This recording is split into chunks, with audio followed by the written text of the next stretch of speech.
So pay attention, and you'll begin to see that you're receiving more communications from the divine, from the source of all wisdom in the universe that resides within each of us. You're receiving more of that information than you may have ever thought. And that's what it means to be in the flow. Now, I want to tell you what we're really talking about here. We're talking about a state of consciousness. See, it's about consciousness raising, because it takes a determination, it takes a commitment, it takes an actual decision for you to raise your consciousness in such a way that you become completely clear that God is talking to us all the time, every minute of every day. And that's what causes you to start looking around to see if there is a billboard, or if there is a friend on the street, or to have the radio and listen very carefully to what the message of that song is, to just kind of pay attention to the world around you. That only happens when you deliberately decide to raise your consciousness. So it's about consciousness raising. That's why people in the New Spirituality movement talk a lot about consciousness raising, because you raise your consciousness, and your consciousness allows you then to be consciously aware of the conversations with God that you're receiving. And that puts you in the flow for sure. And here's how the flow works. Let me explain to you what it means to be in the flow. You start with a consciousness that's expanded to include the truth for you that God exists, that the wisdom of the universe is available to you at any time. That consciousness then produces a state of awareness.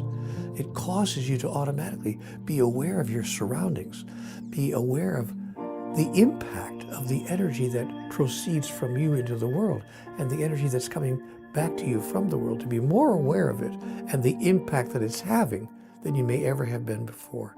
So consciousness produces awareness. Once you have expanded your awareness, now you're really in the flow. Because awareness produces what I want to call your perspective. Perspective is the place from which you look at life. It's the mountaintop above the valley that you have chosen as your viewpoint. And it creates, in fact, a point of view. And when that perspective emerges from your awareness that has been born by your level of consciousness, that's a brand new perspective that you may never have had before when you look at the events and the occurrences of your daily life. So consciousness produces awareness, and awareness produces perspective. Now it gets really interesting, because your perspective produces your perception. You see, the place from which you're looking creates what you see. The mountaintop you've chosen to stand on gives you a particular perception that you may not have had if you hadn't chose to stand on that particular mountaintop.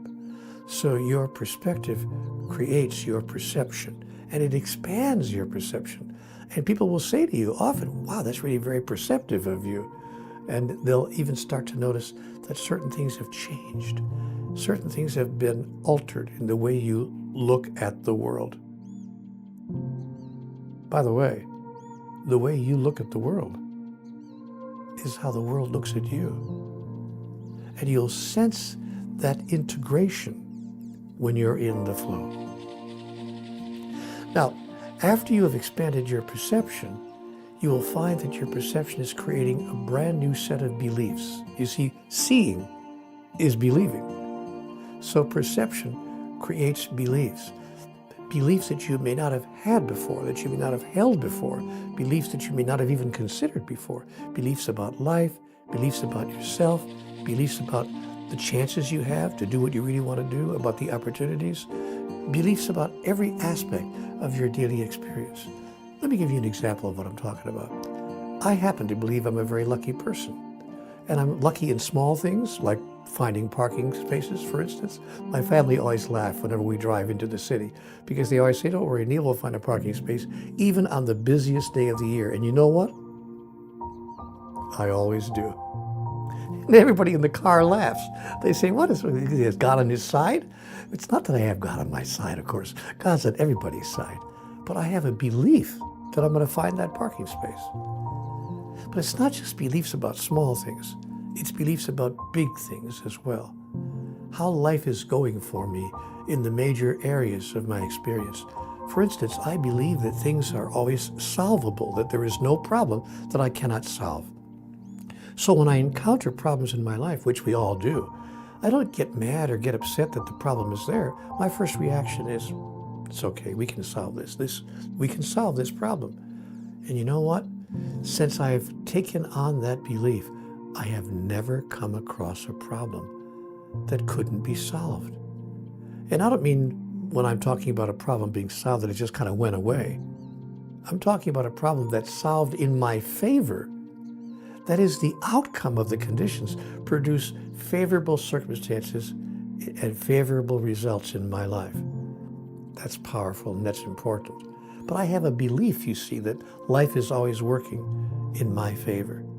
That's just a couple of examples of what I'm trying to say to you, that when you change your perception, you change your beliefs, because beliefs create behaviors. Now, that's the next step in this being in the flow. See, when you've changed your beliefs, you change your behaviors. Every behavior that you express and exhibit in life emerges from your belief about life. So beliefs create behaviors. That is, you start to act in a certain way. You begin to act with more confidence, with a higher level of what I told you a minute ago, a higher level of awareness, and with a greater sense of assurance that the outcome will always work in your favor.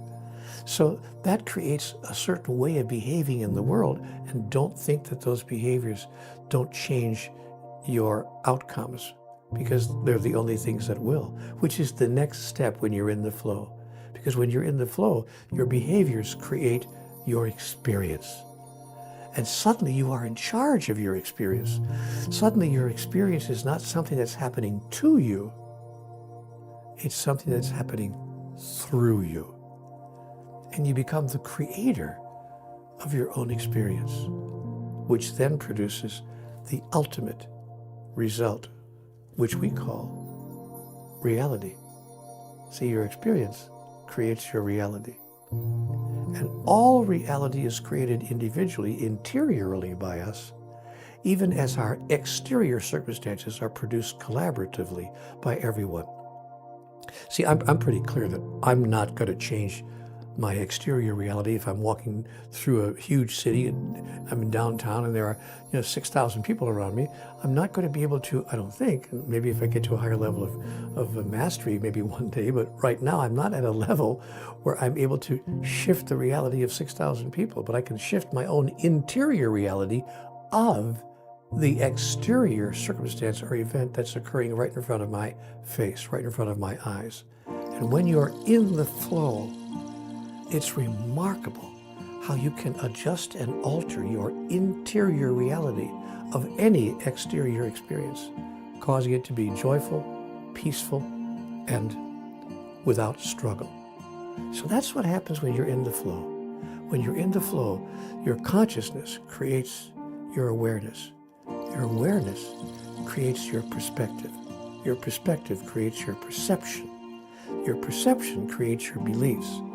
Your beliefs create your behavior creates your experience, and your experience creates your reality.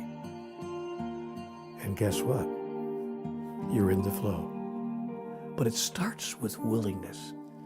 It starts with a determination. It starts with a commitment